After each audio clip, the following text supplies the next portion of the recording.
Hello friends, welcome back to the channel. Today we are going to discuss NFS, Network File System, and this is going to be very important part of our Kubernetes Persistent Volumes series as well.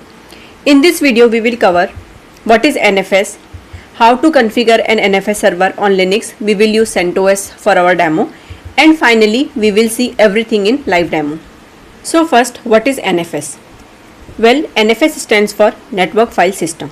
In simple words, NFS allows you to access files stored on another machine over the network, as if those files were present locally on your own system.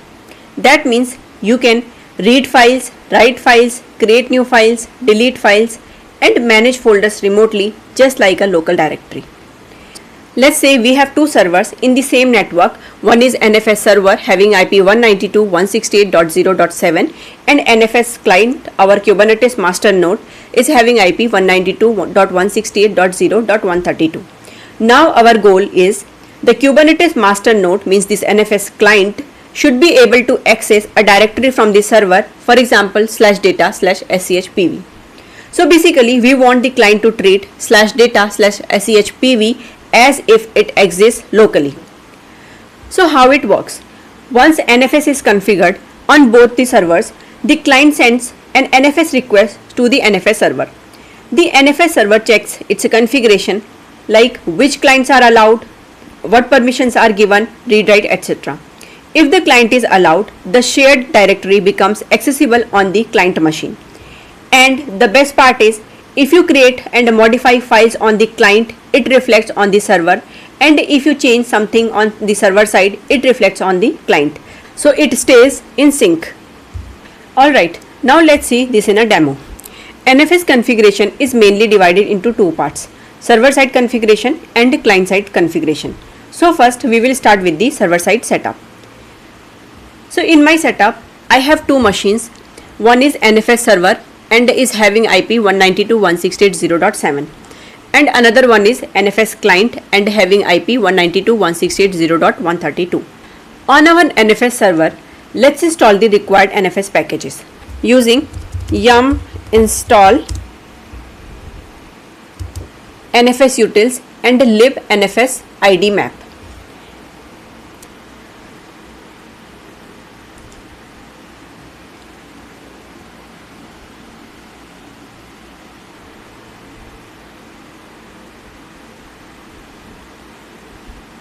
Now once the installation is done, we need to enable and start the required NFS services. For that we will use systemctl enable rpc bind nfs-server. Hit enter.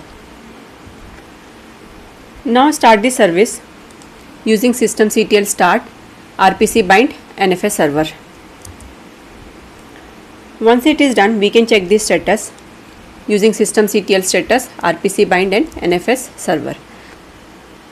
RPC bind active and NFS server and services are loaded, active and enabled. Now you can see all the services are up and running. Now let's create a directory that we want to share with the client. For that, use mkdir -p and /data/sh-pv. Now verify using ls-ld /data/sh-pv. Now we need to give the permission, but for the demo we will give full permission using chmod 777 /data/sh-pv and verify it again using ls-ld /data/sh-pv. So here we can see all the permissions are given to this directory. Now we need to tell the NFS server which directory we are sharing, which client is allowed, and what permissions that client will have. So for that we will need to add it /etc/exports file. So here add a line /data/sh-pv *read write sync no root squash. So here we are exporting /data/sh-pv folder from the NFS server and allowing all the clients, means all the clients, to mount it with read/write access. Save the changes and come out. Now we load the new NFS export rules using export fs-rv. This will re-export everything and apply the new configuration immediately. Alright, now we are done with server-side configuration. Next we will move to the client-side configuration. So my client machine is this one, Kubernetes master node, and its IP is 192.168.0.132. First, on the client machine, we need to install the required NFS packages. For that, we will use yum install -y nfs-utils and rpc bind. This installs the NFS client utilities and the rpc bind service which is required for NFS communication. Hit enter.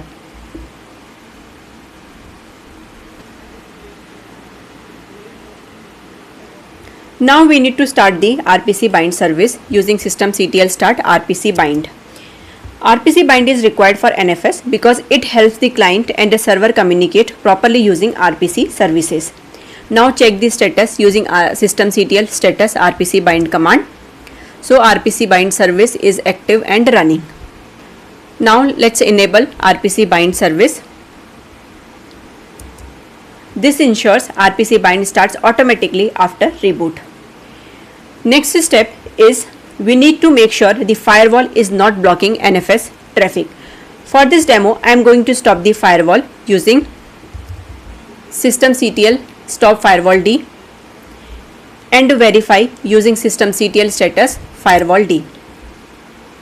For lab testing, stopping firewall D is the easiest option. In production, you should allow NFS ports instead of disabling the firewall. Here, one important note.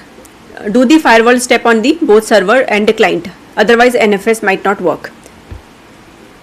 Now let's verify whether the NFS export from the server is visible from the client. For that, use show mount -e and then our server IP. This command shows all directories that the NFS server is exporting and making available for clients.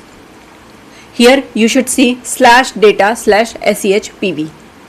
Now we need to create a directory on the client where we will mount the NFS share. For that, we will create a directory using mkdir-p and the directory name is seh-app-pv. Hit enter. Now let's mount the NFS directory using, so this command mounts the server directory that is /data/seh-pv onto the client directory that is /data/seh-app-pv. Hit enter.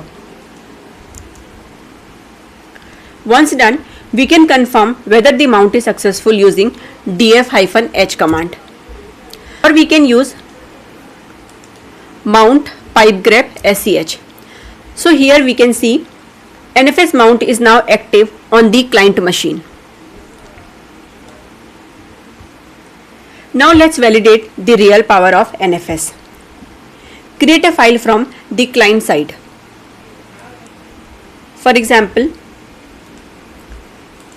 touch/data/seh-app-pv/client.txt.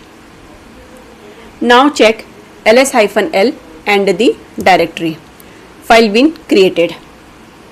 And also go to the server and run